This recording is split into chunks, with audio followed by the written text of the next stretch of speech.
What's up, guys? This is Cam. I'm here to talk to you about some of the things that we did wrong and did right in our half-court set offense. Our defense was great throughout the day, but we actually gave up some easy fast break goals based off of the fact that we just couldn't execute on offense. And so what we're going to focus on here is specifically the timing with the beaters and the chasers so that the attacks can happen at the same time, and the spacing along the chasers so that we can not give up easy passes or give ourselves opportunities to turn over the ball. So right here I just got our finals game against RCR, and yeah, let's get right into it then.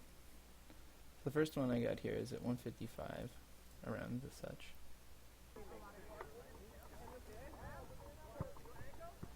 Go!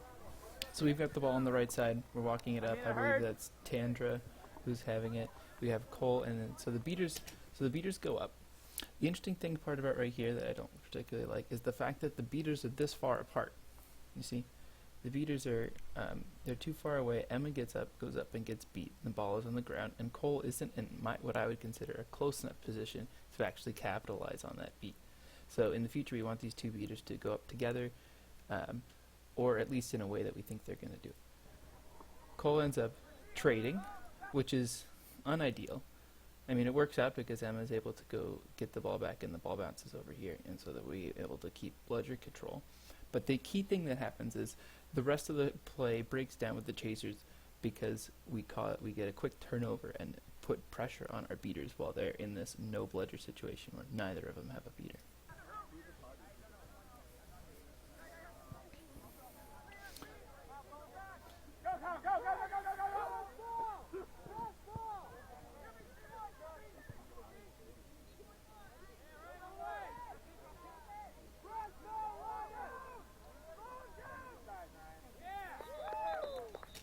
You see how that happened? These guys were able to get massive time. I'll admit it, there was one beat here and the ball went way over here so Cole couldn't recover, but they had a ridiculous amount of time in front of the hoop in which neither beater was around, all just because we timed it and had a quick turnover here at the top. So let's go back and suggest some ways in which we could have improved on that play so that wouldn't happen. Go! So walking up, we're looking at the chasers formation. I like that these guys are too spread out. You know, they've got good enough spacing here. They're close enough distance so they're easy pass, but they're still far enough away from a beater so that they won't get immediately beat. So I like what Josh does here. He realizes that there is some beater battles happening. The bludgers go. He realizes it's time to go. However, the problem is he goes to the side where the bludger is already there. He ends up giving, a sort of handoff, and instead of the handoff breaking it down to this huge empty spot away from the bludger or passing it towards the empty bludger, we kind of drove right into it, And it seems like he just wasn't paying attention, but if he did see her, then he should be able to drive in, draw that bludger, and then hit Josh with an easy pass, and then that's an easy goal. And see, this whole thing just wouldn't even happen then. All just because from simple just turning over the ball at the right situation. So in this situation, what we've actually talked about doing in the past is setting up, rather than a kite when we're being aggressive like this, is more Aggies where we have two people in the back. And it just gets us to focus mainly on throwing it to the back while our beaters are being aggressive up here in the front against their beaters. We're going for a follow. Because if we're throwing it to the back, even if we miss, then there's no opportunity for that fast break and long period of time here because our beaters have time to recover. So that would be another option that we could have had here, is that when Gaurav gets the handoff, comes in, he realizes there's an opportunity to drive, and if he didn't see that beater and actually just lobbed it or took a shot, that would honestly be fine, because he would know, oh, my beaters, they're kind of doing this beater battle thing, we got to get it to the back, and getting it to a shot or getting rid of the ball is paramount before losing it right there. All right, let's go to the next one. So here we are. It looks like pretty much the same group. Yeah, full same personnel. Katie in the back. Sorry, I missed that.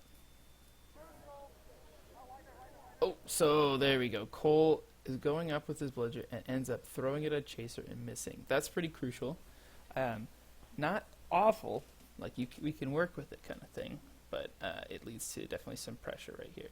So in this situation, you'll see what happens.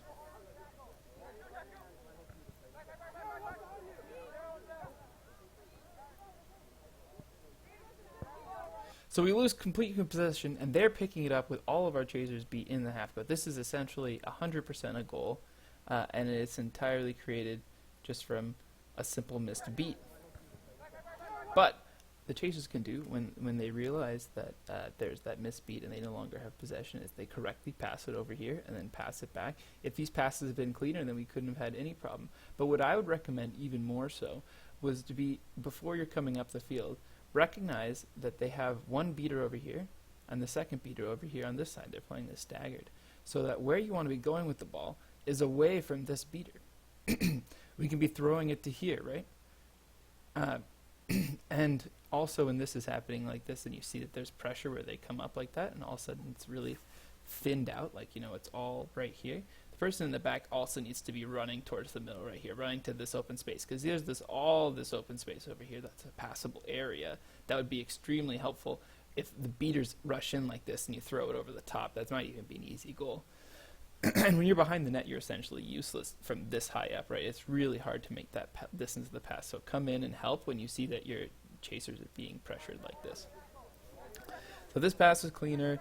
He can get it back to Tandra. Tandra can throw it back over here, or specifically throw it over there first, and then maybe get rid of it, or throw it to Katie as she moves up here. So chasers, if you see that kind of like quick switch and like, oh my gosh, now we're being pressured because we lose a ball like that, we all have to be aware that this is dire straits. We got to get open, get rid of the ball, make sure we're not turning it over like there, because that's a free goal every time. So here we are, new personnel, some of them. So they decided, we had the ball this time, they decided to go up with the seal 1.5.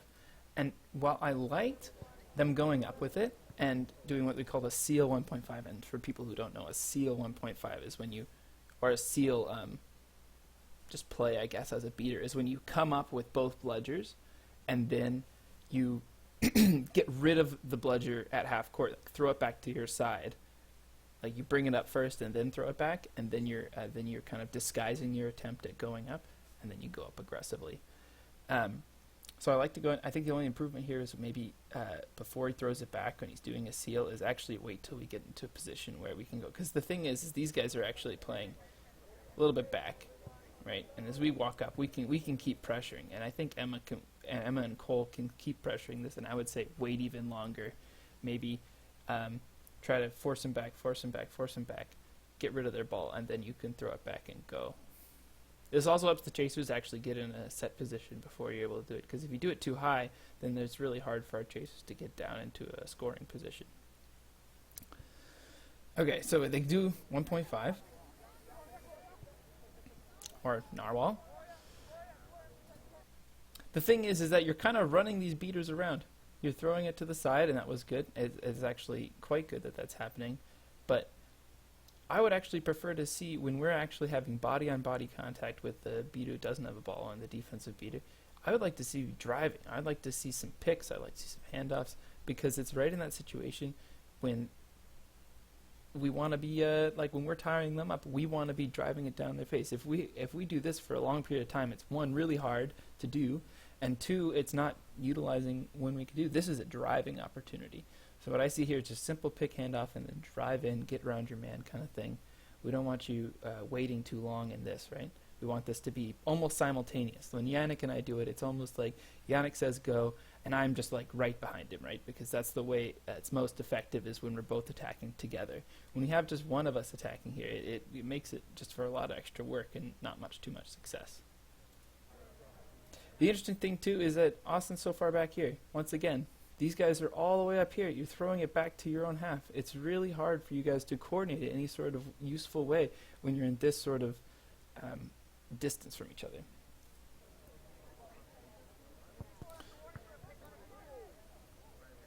I think this play ends up working out because Edward and Austin make a good play. Yeah, Austin drives in, does a great job, because now there's no beaters, because Cole made an amazing play, so now there's no beaters. I would have liked Edward to maybe come a little bit closer here to fit this gap, so that this ball doesn't have to go over top of Jake where he's able to intercept it. But Edward's just crafty and just puts it in anyways. Very nice follow. That's exactly what I want to see you guys doing when you just dumped it off to Austin and then just waited to pick it up and then dumped it in. Really easy goal. That one's just a really smart play. Good job.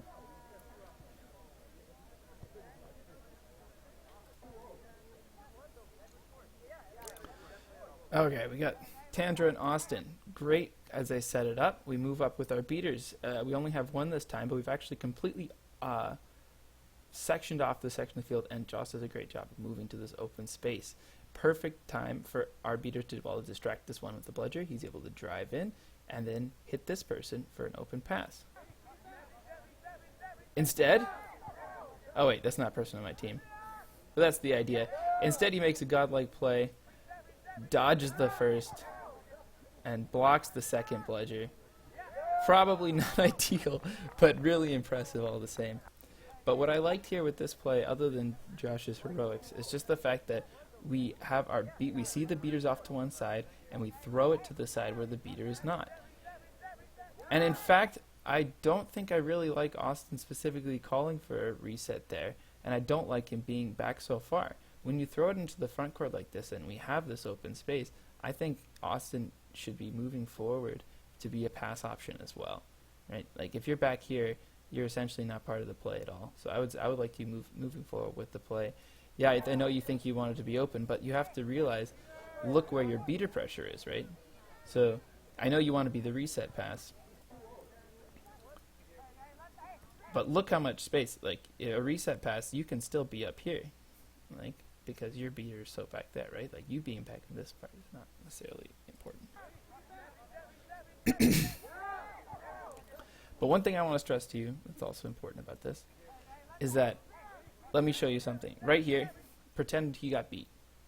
Guess who picks up the ball? This guy picks up the ball, and our beaters are committed, and that's a free goal, right?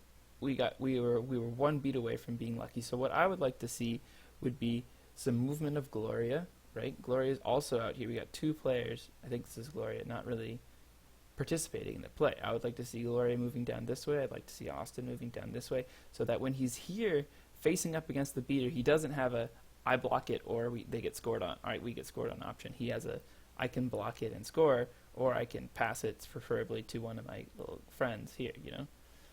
Because you getting rid of it like that is a way higher percentage play than what Josh did here. So I would like to see movement as a line. You see, you know, the ball goes down here. You got to be moving all the time.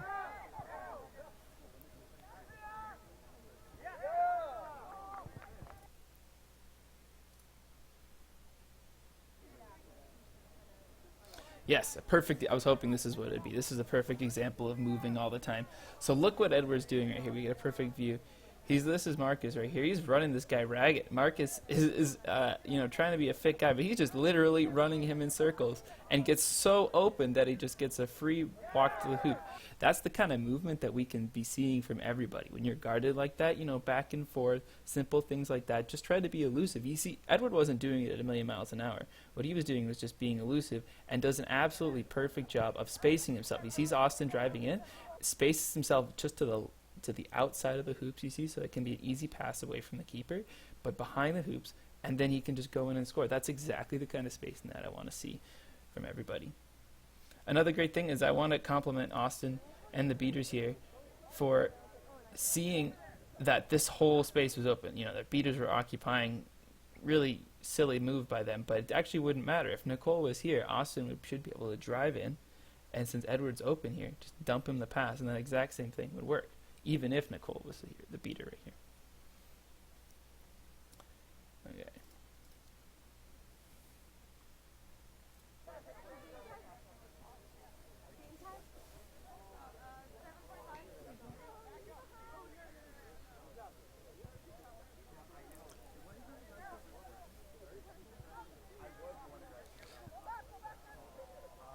Okay, so this is an example of what happens when it fails.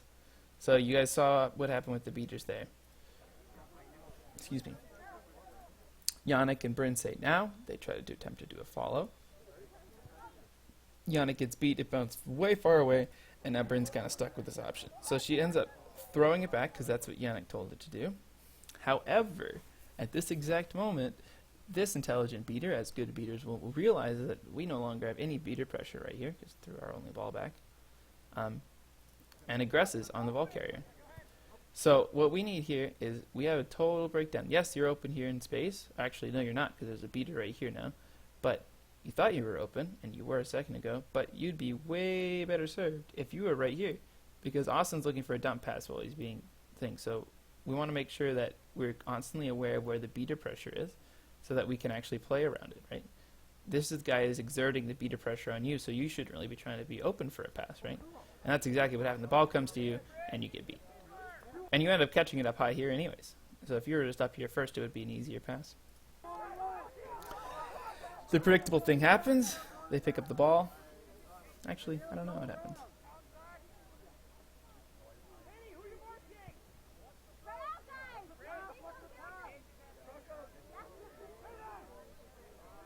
Good beat. That's what happens.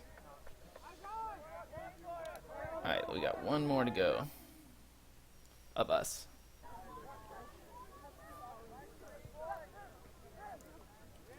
So this is a good example of, interesting enough, we have two players right here, I think Kaweem and Gloria, that are both well positioned. I really like the way they come up. We have this line forming right here, and we are getting, pressure right as the beaters are coming in. And we end up getting two bludgers, and it's really good. The thing is, though, is that the ball carrier here is getting pressured and drives in to the beater and loses it, turns it over, and it ends up being a totally option. In this situation, the way we not let that happen is we just pass to our buddies here. We have two outlet passes, Gloria or Kaweem. Both of them are really good options that you can just fling it to. You feel like you're getting pressured like this, and you can just fling it to the other sides. And then you don't even have to worry too much about them. You don't have to dance around anybody, you just pass it to them, and it's just as simple. Even Garb was over here. But to show you a better example of what I'm talking about, we got Look to be goal. Quidditch Cup. These are the guys we were talking about. We're trying to base this off of. This is called a kite sort of thing to set up. This is the Lone Star, the finals versus the University of Texas from 2 years ago. Have been called back because of a beat. So these guys walk up. See, it doesn't actually matter what the setup is. We usually kind of have it like a kite, but the whole point is that there's three people top here and one person who's behind the hoops. So they ended up walking it up, and one of the important things that I didn't specifically talk about is the importance of just moving it from left to right, the ball, between ball carrier's hands, without it actually even necessarily doing anything. Like, you may feel like it doesn't do too much, but moving it left to right just shifts the defense and it actually gives them a totally different look and gives us time for our beaters to work. To the score. So anyways, I'll let you You can watch tell it. that they weren't too thrilled by those calls, but they're definitely not letting it affect them In too front, much. tie at 30. So that was exactly as the announcer said, some great passes. Two of their They move look it to up be goals have been front here. called back because of a beat. They commit the ball carrier, the chasers up here. Their beaters are up here wrecking havoc, by the way. But they get the point defender over here to one guy, To the score. throw it over to the side, and now look, he's actually got a little bit of space. There's beater right here with the bludger, creating this beater pressure zone. He's able You to can tell drive that they with the weren't beater. too- The beaters end up going one-on-one with each other, and once again, he realizes that this is a good angle. Now, University of Texas has both bludgers right here, right? Excuse me. But the really interesting thing about this is how they input this person in the back right here. Thrilled by those So they're able calls, to but, drive in they're with this space, definitely- and then just like what they want to do, they take the second bludger. But this person in the back is actually cut through to the middle of the hoops and is now right in front. We've created this pocket of beater pressure. We're able to drive to that side where our beater pressure is, and then once we call the second beater over, we're able to dish it to someone else. And in this sense, it's this person Not catching letting the it puck affect them In too front, much. dunking it tie in. at 30. And this is the kind of thing that Lone Star is absolutely known for and excelled at, and I really hope that we can do. see if I can find you another example.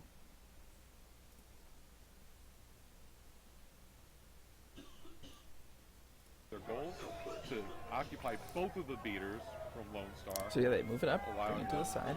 to get in, Beat brush, the exact same play. occupy both of the beaters from Lone Star, Come over allowing here, throw it to the side. them to get in without any pressure. It's back to a one-goal game. Excellent beats over there from the University of Texas. That shot, no good. But do you see what they do? They just come over here, bring it to the But side, even though it was a and then missed are shot, able he to did create some launch beater it well pressure, enough where drive they in, just and then regained try to look for control. these pass options. But the main point that you don't see that happens all the time is these guys are too Now good to being know about it. But if patient they at get midfield. pressured, these guys are always open. They're always looking for a spot to be, you know, looking for that easy pass. Bludger. Right? So he Pass gets off. pressured, immediately passed off. Beater comes back, pass off, pass off. Playing Do you monkey see that in many the middle times? of the beater right now. Exactly. Good Monkey in the play middle. with it right now That's is the kind number of stuff that we 5. can do and just will That is drive Jonathan defenses Rulin. crazy. They have DuPont backfield. Number 4 kind of skirting around the sides. For Lone Star, number 4 is Joseph Wright. Right, doing a great job. Stayed open. Long pass, right, back to Bell. Bell in front, and the goal was denied. Just barely. But anyway, Rulin nearly. you get the point. So the main thing that, once again, we want to focus with this here, this is the focus of working with the beaters, realizing where the zones of pressure are being created by the beaters, working down towards those areas, and then having a solution for when the second beater comes, right? Finding somebody who's open, making sure you can take that shot, but make sure we get a quality shot, right? Like, we're trying to make sure we're causing it so that when our beaters come up, they aren't have to worry about getting scored on the other end, right? And that'll come with increased offensive efficiency. Right? Thanks for watching.